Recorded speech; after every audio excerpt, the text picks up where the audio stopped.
Hello, everybody. Hope you all are doing safe. Hope you all are well. Another installment. Thank you for joining me for another installment of the Tales from a Stacks from your friends here at the Lucero Library. Myself and Miss Christie have been kind of reading you guys Two Dogs in a Trench Coat. We'd like to say thank you to Scholastic Publishers for letting us read this. These two dogs have had quite an adventure.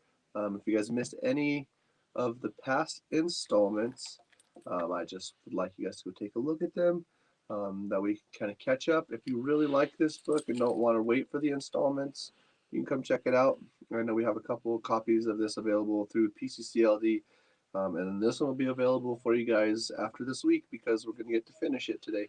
So, without further ado, let's see what's going to happen with Sassy and Waldo and school and the project and the squirrel. And oh man, they have a whole bunch of things going on. So, we're getting into chapter 20. Chapter 20. The classroom was in complete chaos. Desks were overturned. A spelling diorama was hanging from the ceiling. The students were running in all directions, screaming, and the squirrel was chattering and leaping from bookshelf to bookshelf. Miss Tuhei had a broom and was chasing the squirrel, yelling, "Shoo! Shoo!"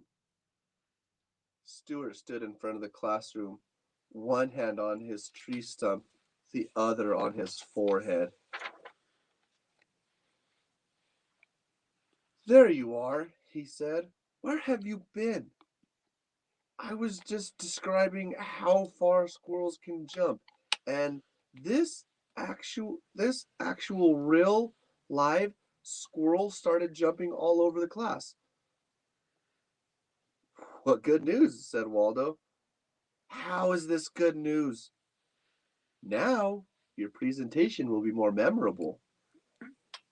"This is spectacular, huh?" "That's right," whispered Sassy from underneath the trench coat.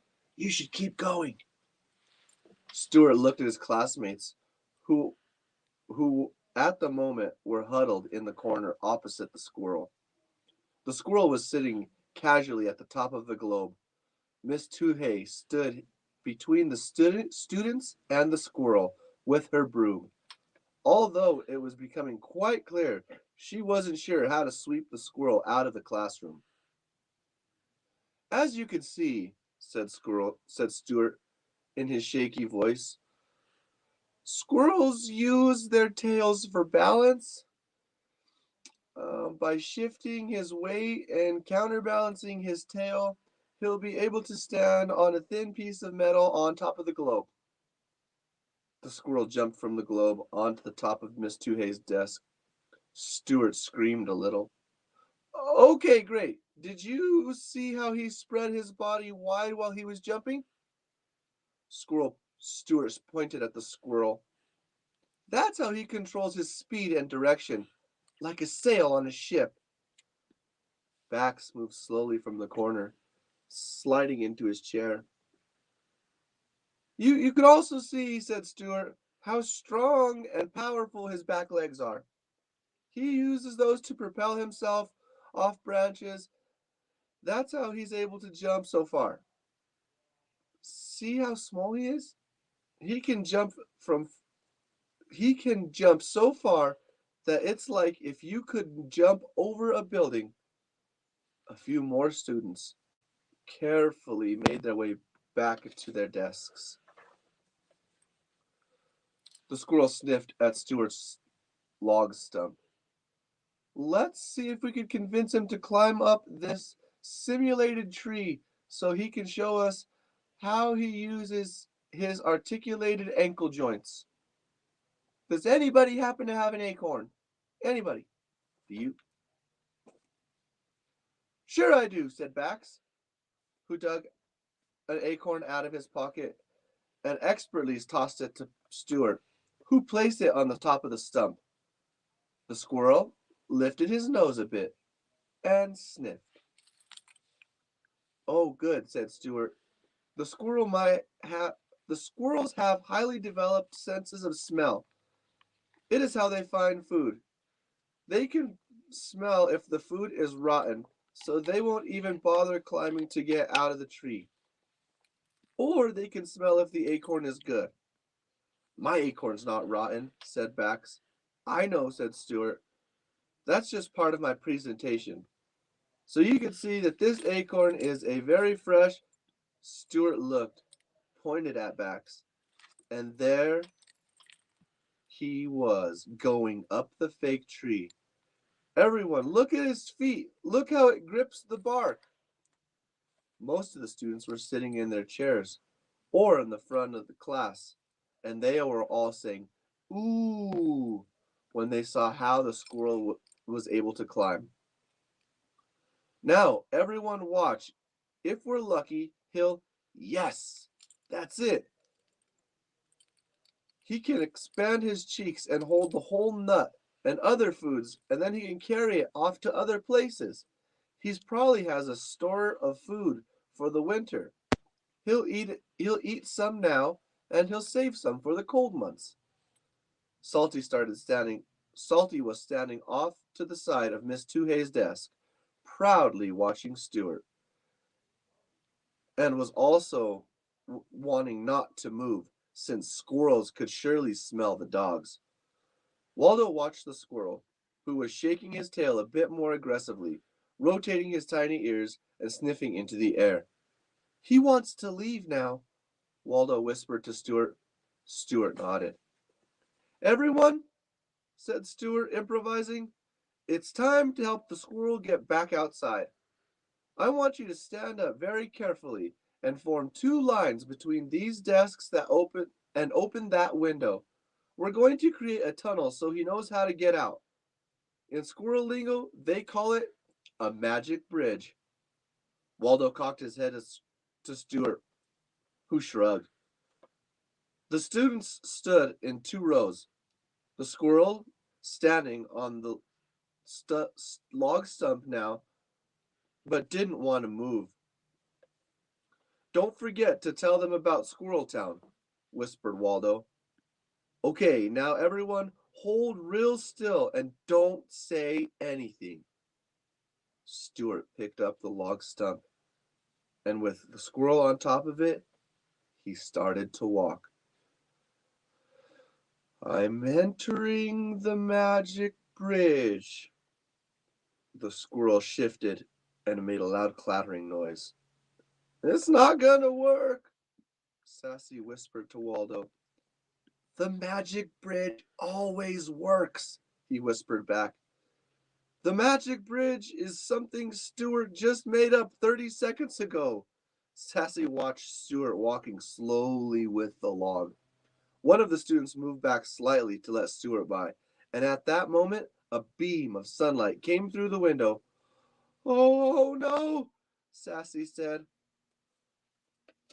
Oh no, don't. Ah! But as soon as she did, Sassy sneezed. Waldo hunched over and pretended that it was his own sneeze. And things with Sassy's sneeze was that she did it 15 times in a row. The other thing was the squirrel knew the difference between a human sneeze and a dog sneeze. And even if no one else in the classroom could tell, the squirrel stood frozen for a second. Stuart moved forward, still carrying the log. Yippee! The squirrel yelled, jumping and bouncing off of Stuart's face and onto another student's head. Stuart began Stuart had been partially right. The magic bridge was useful, but mostly so the squirrels could have a line of children's heads to leap off of and get out to the open window. Once the squirrel started leaping on heads, it's hard to stand still and straight in a neat line. Everyone started screaming.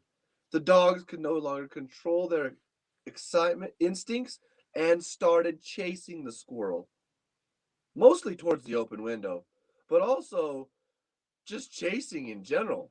So the squirrels didn't go straight out the window as planned. With every moment of the squirrel, the children screamed louder and louder. Miss Tuhei still had the broom and was doing a complete martial arts routine, both to scare away the squirrel and reassure the students. Salty chased the squirrel to the books, and then they chased the squirrel to the computers. Waldo took the skeleton leg bone in his mouth and growled. Maniac ma- growled.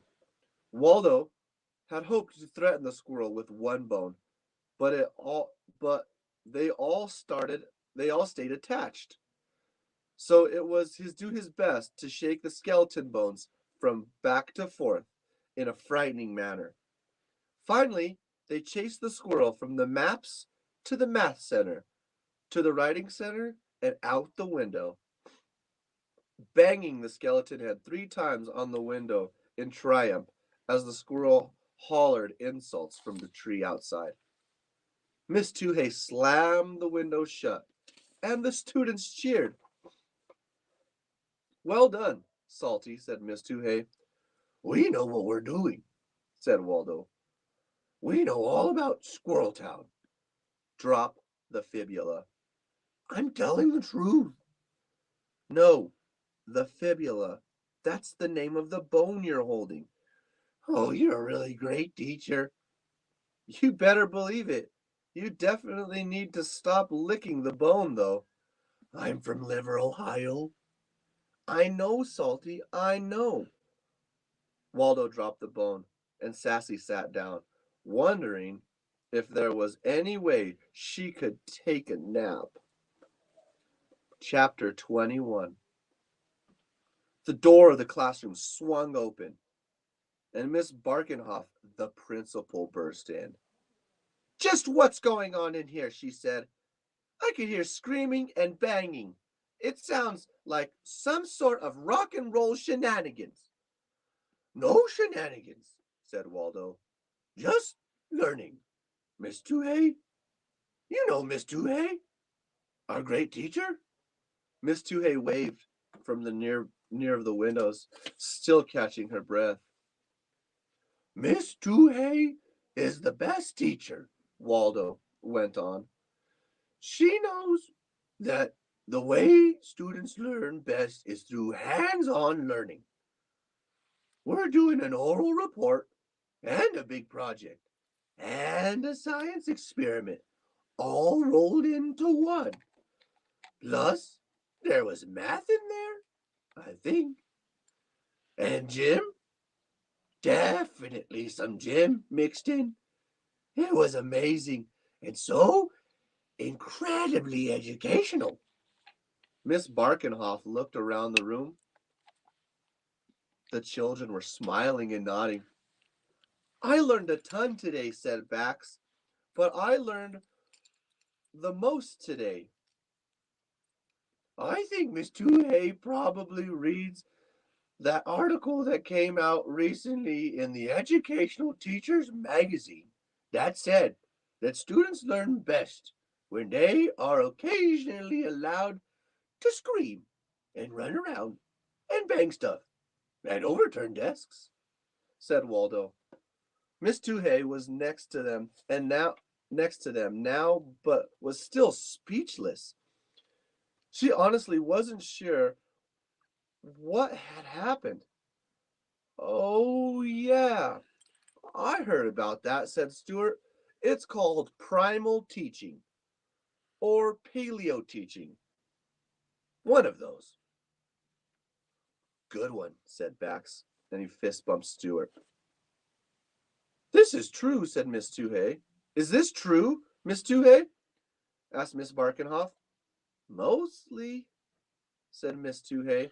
We're definitely learning. It was an extremely educational afternoon. You know, I would say you can make students smarter without breaking a few desks. Don't they say that? Asked Miss Barkenhoff. They sure do, said Miss Tuhei. So everything is fine then, said Miss Barkinoff. You bet. Now, if you'll excuse me, you have some desks to put back together before the end of the day? Students, let's start putting everything together and back where it belongs. Everybody started picking up the mess, still laughing and talking about how amazing Stuart's presentation had been. That was that was the most fun I've ever had in school, said Bax. You should get a squirrel to come in every day. Thanks, said Stuart. But you shouldn't but you should thank Salty. I think Salty had more to do with training that squirrel. Don't thank me, said Waldo. It was just the thing that happened, but it was definitely spectacular. And it proves that things always what they say they are in Liver, Ohio. Squirrels are chaos. And thanks for yesterday, said Stuart to Bax. I know you were just doing your presentation, but it was really helpful that you talk for so long because I left my information sheet at home. I know, said Bax. I knew you didn't have it. You did? Yeah, sure. I could, just tell. Figured I'd take up the rest of the day so you could figure it out. Well, that was really nice of you. You really saved my hide. Thanks. No problem. The least I could do for my best friend. Your what? You know, I don't think I do. I thought you hated me. Why would you think that? Because you said you're a bully and you're always going to make fun of me. No, that's my last name. The Bully. Bax. The Bully. THA. The Bully. I'm sorry for making fun of you. I just I didn't know where or how or where you were from. I let people know by making fun of them. I forget sometimes that some people think it's rude. Oh, see? I told you I could smell he's like a Cocker Spaniel, said Waldo. Cocker Spaniel? Well, I don't know about that, but I think of myself more of a Great Dane. Said Waldo. Hey, I think I got your desk by mistake, said Arden. I was cleaning up the papers and I found this information sheet with your name on it, crumbled up in the back.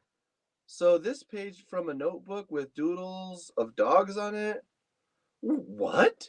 No way, said Stuart. What's this information sheet you gave me? If your information sheet's right here, said Moose Tuhey.